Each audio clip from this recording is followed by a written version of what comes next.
Hello बच्चों, शुरू करते हैं आज की क्लास। बच्चों, कल की क्लास में हम लोगों ने force due to magnetic field on current carrying wire ये पढ़ा है ना।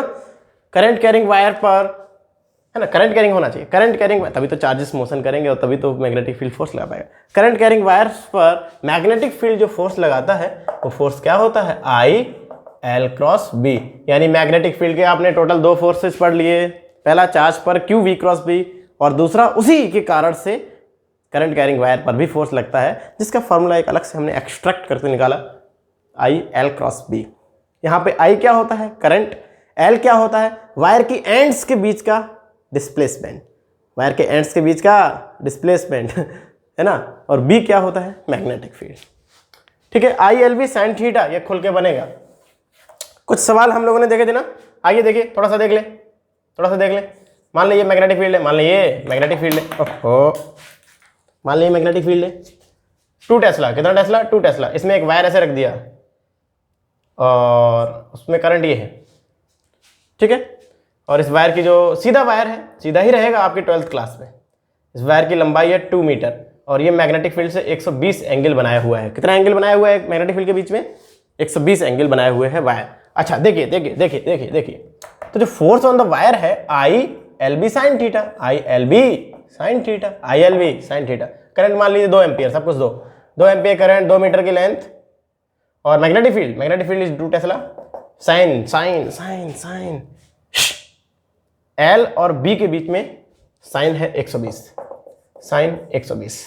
तो 2 टू जा 4 टू जा 8, 2 टू जा 4 टू जा 8। साइन 120 की वैल्यू पता होनी चाहिए, साइन 120 की वैल्यू पता होनी चाहिए। ऐसे निकाल लें।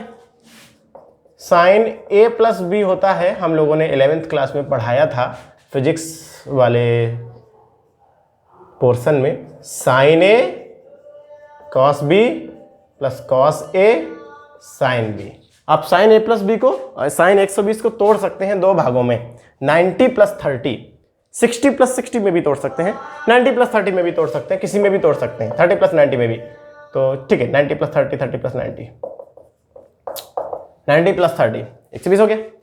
ए हो गया हमारा 90, बी हो गया 30। तो sine A sine 90 cos 30 sine A cos B, cos 30 plus cos 90 sine 30, sine 91 cos 30 root 3/2, cos 30 root 3/2, cos 30 root 3/2, cos 90 0, तो ये सब 0 हो गया। तो root 3/2 is the answer. Sine 90 plus 30 यानी साइन 120 की वैल्यू है रूट 3/2। ठीक है ना। चलिए,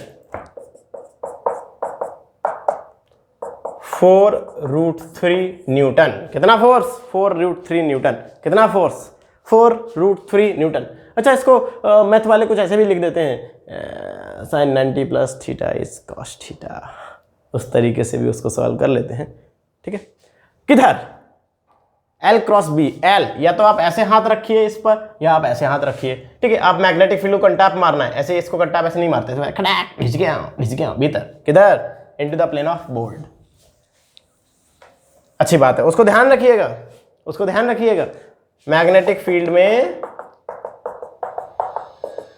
फील्ड में इस तरीके का करंट कैरिंग वायर रखेंगे, वो हर बार नीट वाले रखते हैं, मेंस वाले भी रखते हैं। 2 एम्पियर और रेडियस 1 मीटर, जिससे कि एंड्स के बीच का डिस्प्लेसमेंट 2 मीटर हो जाएगा। ठीक है, तो आपको हमेशा ऐसे ही सॉल्व करना है। I L B sine theta 2 ampere और एंड्स के बीच का डिस्प्लेसमेंट 2 मीटर, ठीक है, जो कि डायमीटर के बराबर है। ये नहीं काउंट होता है। मैग्नेटिक फील्ड मान लीजिए 2 टेस्ला और थीटा, चूंकि वायर इस प्लेन पे रखा है तो वो मैग्नेटिक फील्ड के साथ हमेशा 90 ही बनाएगा। आप इसका देख लीजिए, ये आपका डिस्प्लेसमेंट है एल वेक्टर, इसका मैग्नेटिक फील्ड के साथ क्या एंगल है? 90। तो साइन 90 रखेंगे तो खेल खत्म हो जाएगा। 8 न्यूटन आंसर आएगा। ठीक है, तो इस बात को आप ध्यान रखेंगे, ये कल के लेक्चर की बातें थी। आइए देखिए, ओ हो, इसका यूज करके एक बढ़िया सवाल बनाने का मन हो रहा है।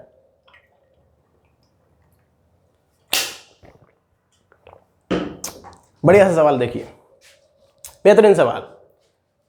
कैसा सवाल? बेहतरीन सवाल। मैं हवा में एक वायर को लटकाना चाहता हूं। ख्वाहिशें काफ़ी अजीब हैं। हवा में एक वायर को लटकाना चाहता हूं, किस तरह लटका सकता हूं? मान लीजिए, हाँ मैं डायग्राम बनाऊं, कैसे बनाऊं? एल क्रॉस बी, ऐसा ठीक लगेगा? एल क्रॉस बी ऐसा, ठीक है, बढ़िया।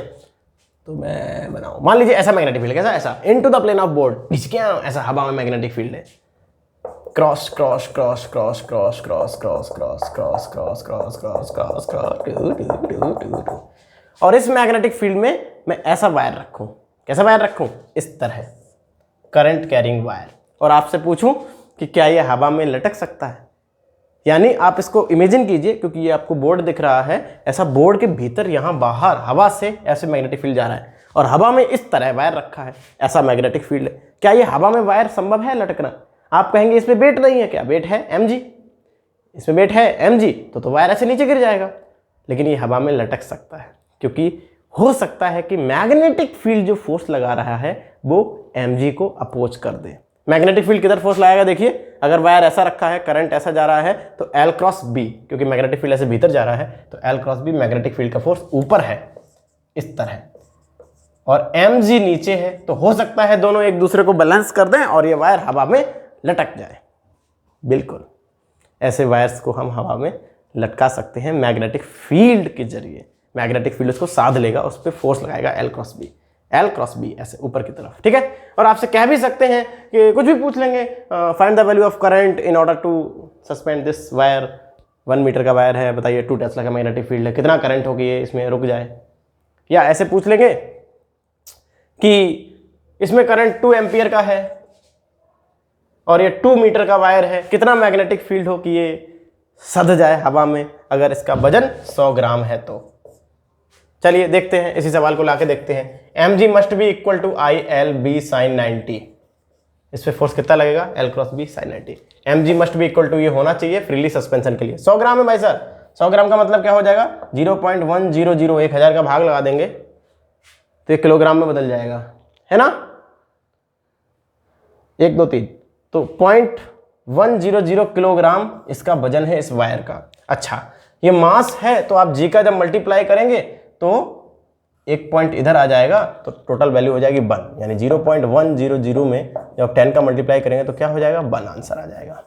तो 1 is equal to I L, कितना मैग्नेटिक फील्ड लगा दें तो नहीं पता, साइन 90 की वैल्यू तो 1 है, तो आपको ये 4 मिल जाएगा, यहाँ 1 मिल जाएगा, मैग्नेटिक फील्ड की वैल्यू हो जाएगी 1/4 टेस्ला।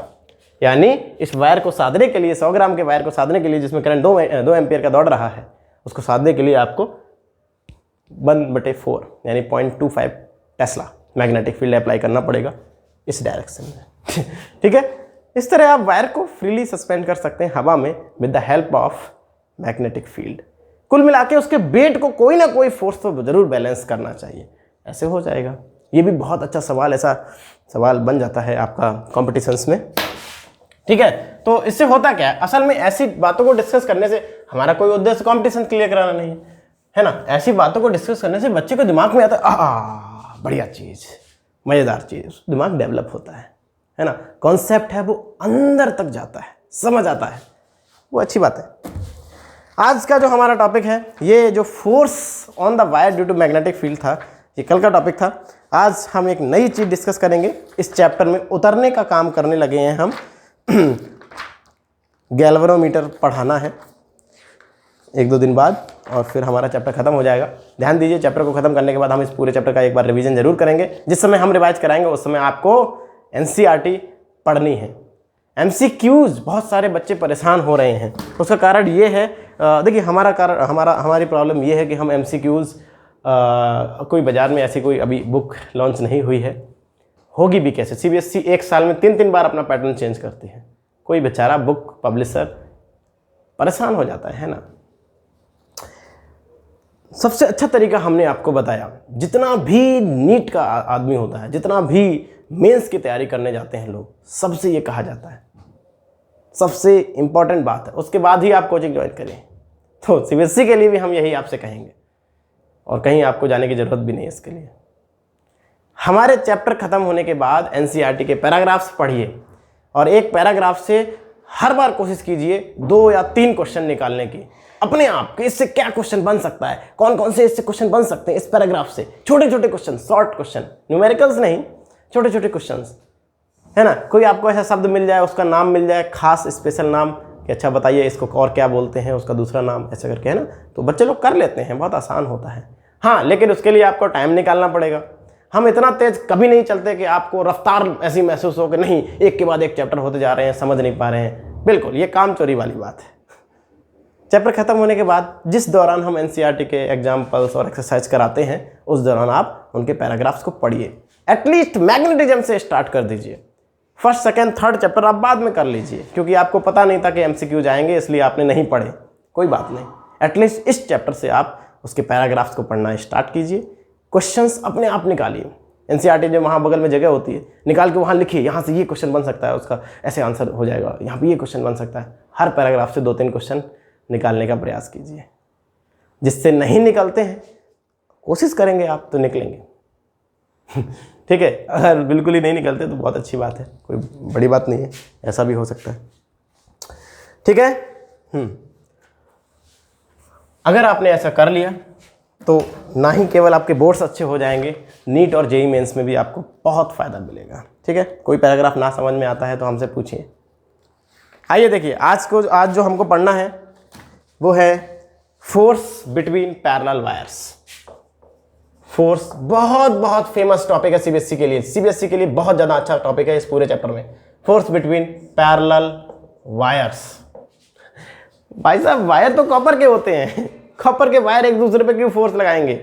लेकिन बच्चों, ऐसा पाया गया जब हम एक्सपेरिमेंट्स करते हैं तो ये बात हमको नजर आई कि जो करंट कैरिंग वायर्स होते हैं वो आपस में फोर्स लगा सकते हैं। कितना तेज ये लोग चिल्लाते हैं।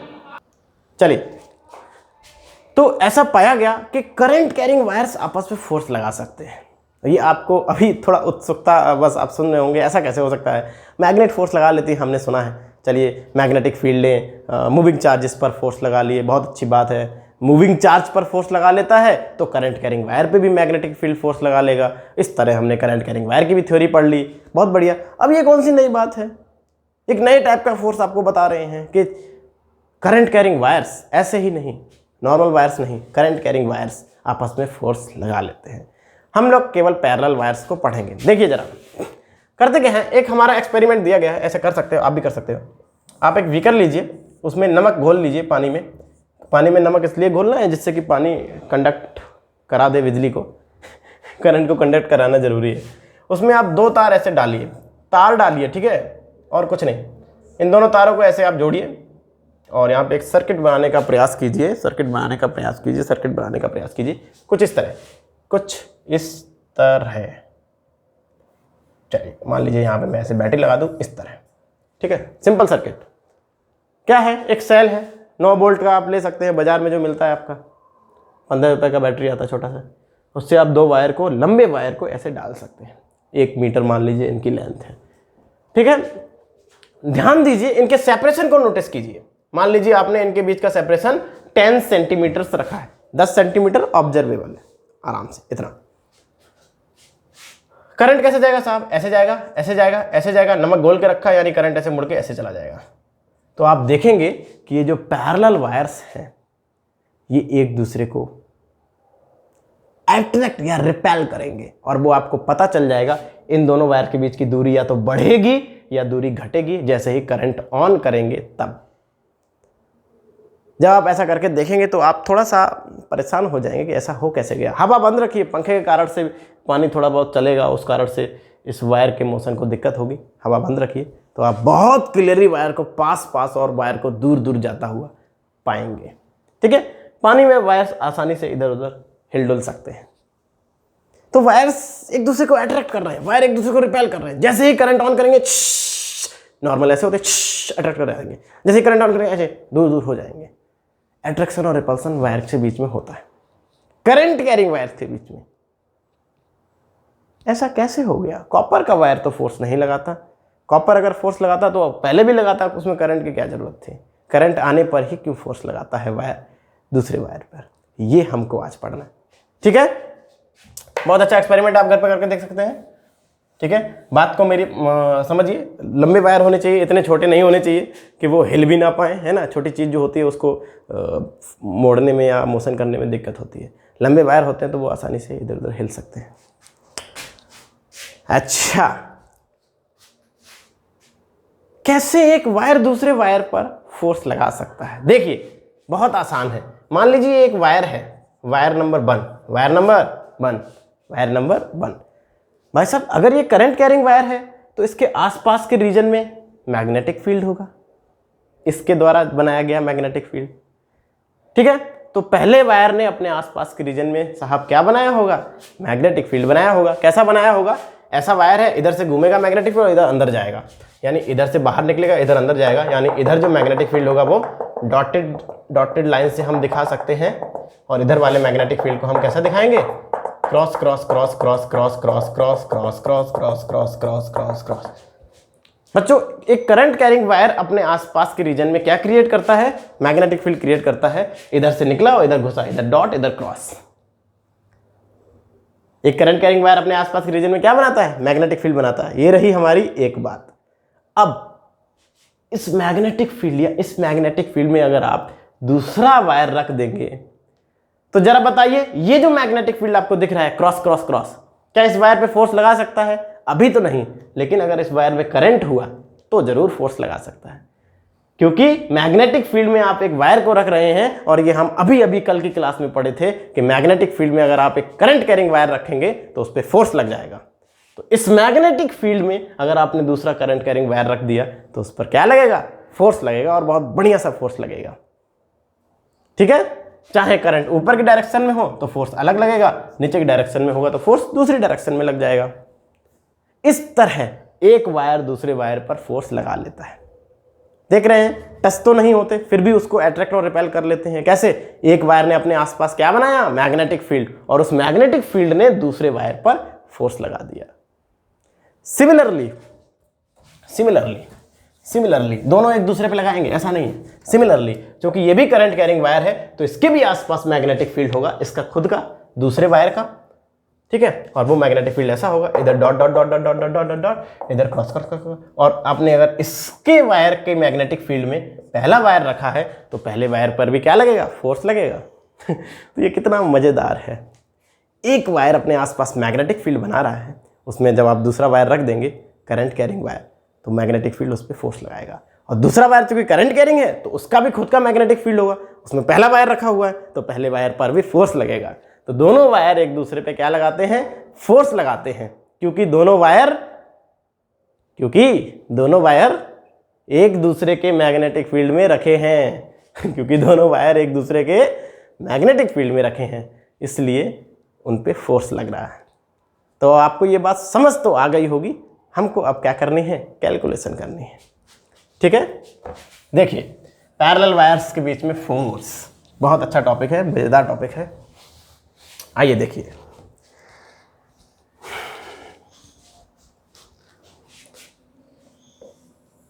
माने इस वायर को वायर नंबर 1, ठीक है, और इसमें जो करंट दौड़ रहा है ये करंट I1, क्योंकि पहला वायर है इसलिए उसका करंट हम क्या मानेंगे? I1। ठीक है, और इसके D दूरी पर हम दूसरा वायर रखेंगे। कितनी दूरी पर? D दूरी पर दूसरा वायर रखेंगे, यानी दोनों वायर के बीच की जो ओरिजिनल डिस्टेंस होगी वो क्या होगी? D होगी। तो अच्छा, हमको आप बताएंगे क्या कि एक वायर, स्ट्रेट वायर लंबा सा, अपने आसपास के रीजन में कितना मैग्नेटिक फील्ड बनाता है? क्या आप भूल गए? Magnetic field is equal to μ0I/2πa। Straight wire का मैग्नेटिक फील्ड भूल गए? μ0I/2πa। चूंकि हम D दूरी पर दूसरा वायर रखेंगे तो D दूरी पर मैग्नेटिक फील्ड क्या होगा? μ0I/1/2πd। पहले वायर का D दूरी पर मैग्नेटिक फील्ड क्या होगा? μ0I/1/2πd। ठीक है, और ये मैग्नेटिक फील्ड कैसा होगा? क्रॉस।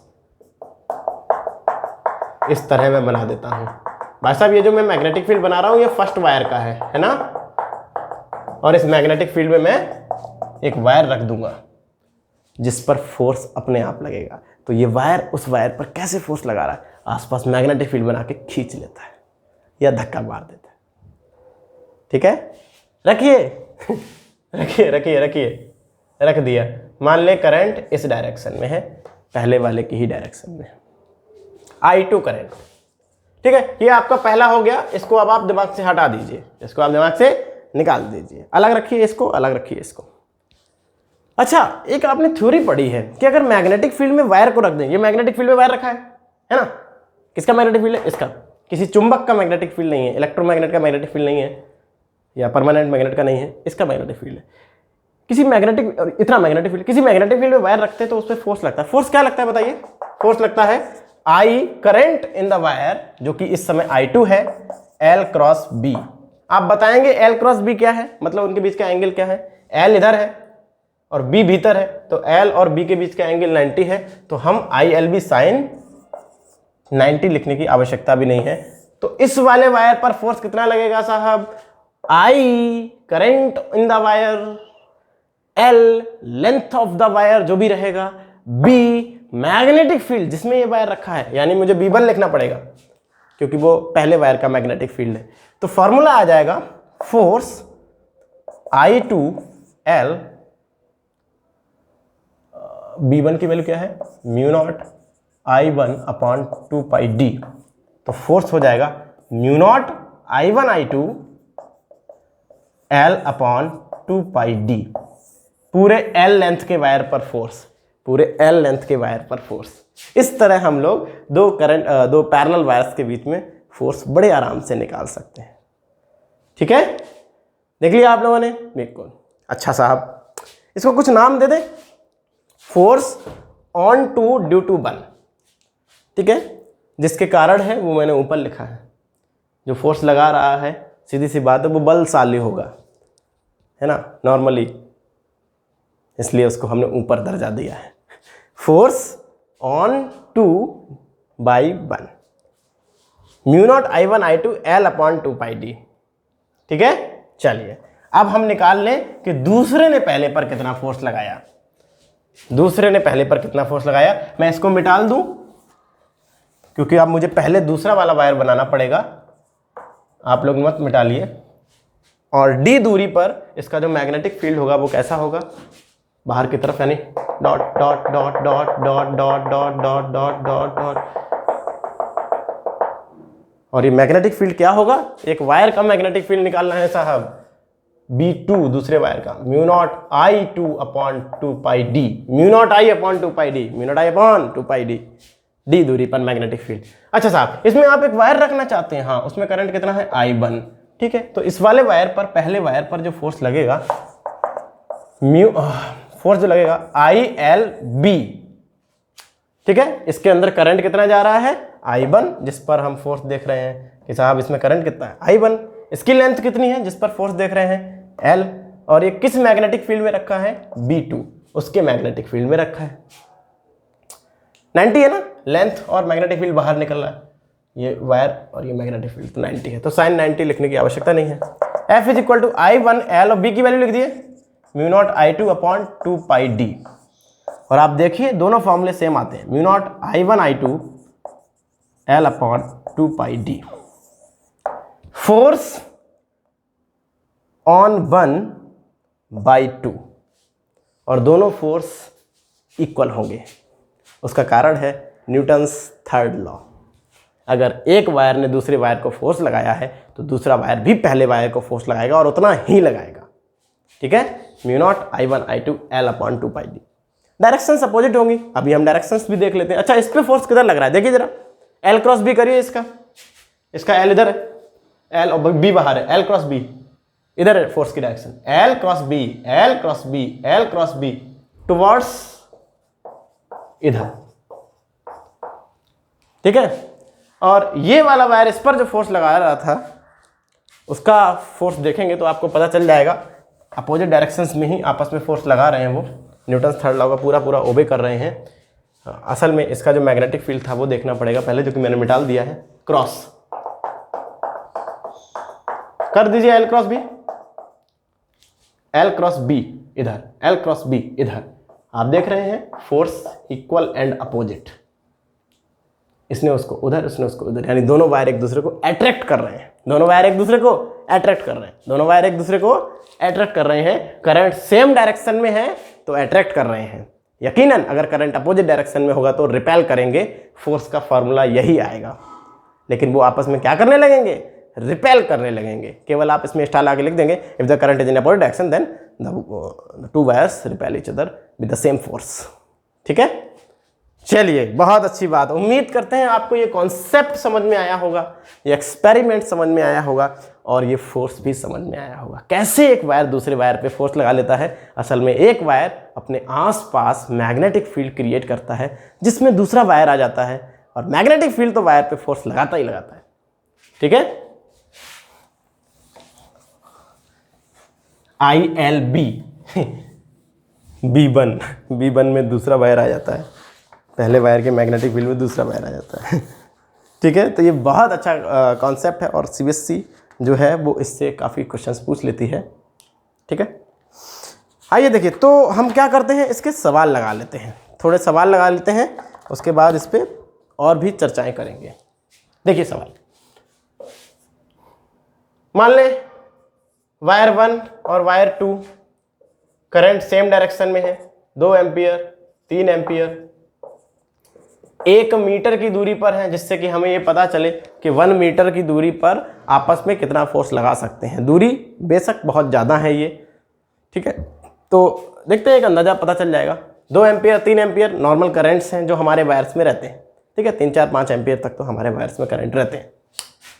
अच्छा साहब बताइए कि इन वायर्स में कितना फोर्स लग रहा होगा, एक दूसरे पर वायर कितना फोर्स लगा रहे होंगे। ठीक है, बस आप किसी का भी किसी पे निकाल लीजिए, दूसरे पर भी उतना ही होगा।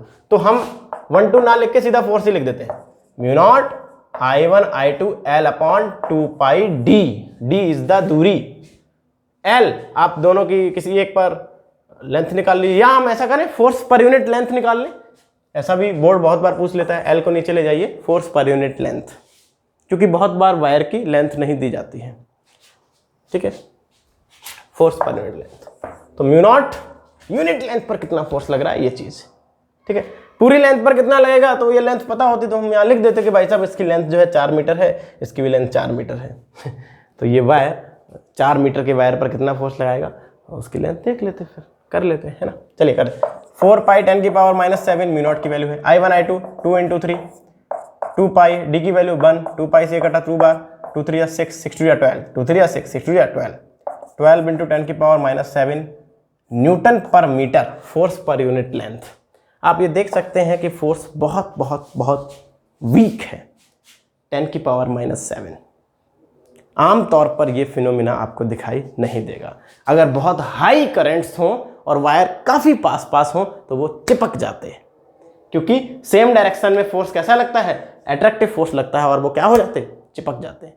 अगर लार्ज करंट दौड़ रहा हो और वायर्स अगर पास में हो, पास का मतलब होता है 1 इंच या 2 इंच के अंतर पर हो वायर, तो आप उनको अलग अलग कर पाना बहुत मुश्किल हो जाएगा, वो चिपक जाएंगे आपस में फोर्स लगा के। ठीक है, बिल्कुल।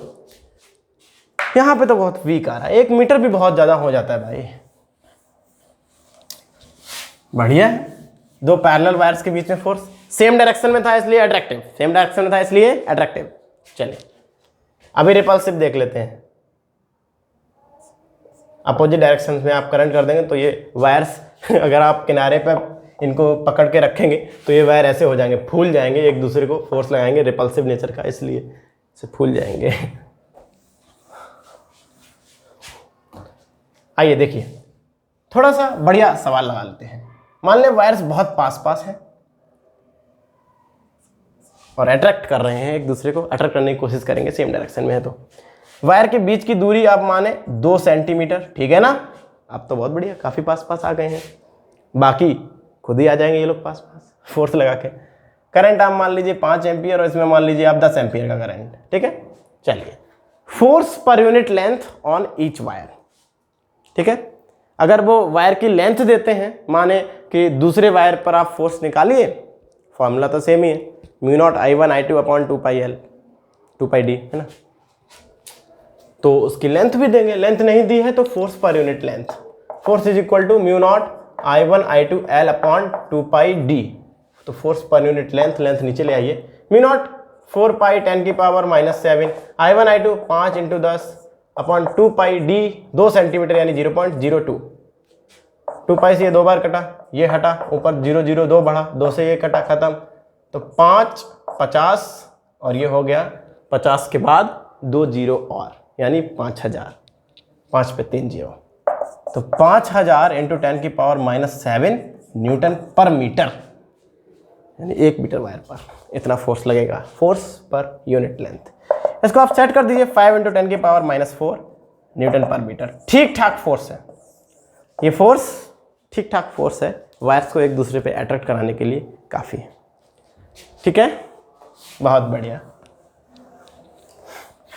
उम्मीद है आपको ये कॉन्सेप्ट समझ में आया होगा, ये बात समझ में आई होगी और ये सवाल भी अच्छे से समझ आ रहे होंगे। ठीक है, बिल्कुल बच्चों। यहां से एक डेफिनेशन निकल के आती है 1 एम्पियर करंट की डेफिनेशन।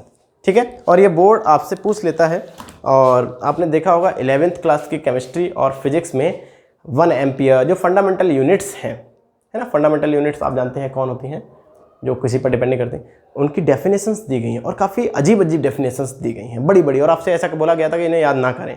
उनमें 1 एम्पियर की डेफिनेशन देखिए क्या होगी। ऐसे क्या बोलते हैं, वायर्स, पैरेलल वायर्स से ही वो 1 एम्पियर की डेफिनेशन निकालें। सेम डायरेक्शन में करंट होगा तो अट्रैक्शन, अपोजिट डायरेक्शन में होगा तो रिपल्सन। पहली बार ऐसा हुआ सेम चीजें अट्रैक्ट कर रही हैं, ज्यादातर सेम चीजें रिपेल करती हैं। मैग्नेटिज्म में भी आप देखिए नॉर्थ पोल रिपेल करता है। क्यों करता है वो हम आपको अगले चैप्टर में बताएंगे।